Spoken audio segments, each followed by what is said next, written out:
আগামী শনিবার থেকে আবারও মাঠে গড়াবে আইপিএলের আসর। এক সংবাদ বিজ্ঞপ্তিতে বিষয়টি নিশ্চিত করেছে আইপিএল কর্তৃপক্ষ। ভারত পাকিস্তান যুদ্ধের পর পুনরায় শুরু হওয়ায় আসরটি মাঠে গড়াবে 6 ভেন্যুতে। এখনও বাকি আইপিএলের 17 ম্যাচ। ভারত পাকিস্তান যুদ্ধের প্রভাব ভালোভাবে পড়ে ক্রিকেট মাঠে। বহুল জনপ্রিয় আইপিএলের আসরও বন্ধ হয়ে যায় ম্যাচ চলা অবস্থায়। ধর্মশালায় পাঞ্জাব ও দিল্লির ক্রিকেটাররা নিজ নিজ বাড়িতে ফিরতে হয় ট্রেনে করে। তবে স্বস্তির খবর, আবারও মাঠে গড়াবে আইপিএলের আসর।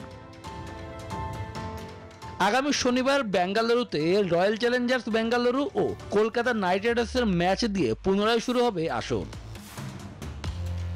বান্ডেল থাকলে প্রতি সেনমানিতে টাকা বাঁচবে। বিকাশ সেনমানি বান্ডেল কিনে জিতুন প্রতি লেনদেনে। প্রথম পর্বের শেষ ম্যাচ হবে 27 মে। লখনৌ সুপার জায়ান্ট ও বেঙ্গালুরু লড়বে সেদিন। 29 মে হবে প্রথম কোয়ালিফায়ার। পরদিন এলিমিনেটর ম্যাচ 1 জুন দ্বিতীয় কোয়ালিফায়ার। আর ফাইনাল ম্যাচ মাঠে গড়াবে সে মাসের 3 তারিখে। এরই মধ্যে অস্ট্রেলিয়া, ইংল্যান্ড, দক্ষিণ আফ্রিকা, ওয়েস্ট ইন্ডিজ, নিউজিল্যান্ডের বেশিরভাগ ক্রিকেটাররাই দেশে ফিরে গেছেন। বিসিসিআই সবুজ সংকেত মেলায় তারা আবার ফিরতেও শুরু করছেন। তবে প্যাট কামিন্স, ট্রাভিস হেডরা না ফেরার কথাও জানিয়েছেন।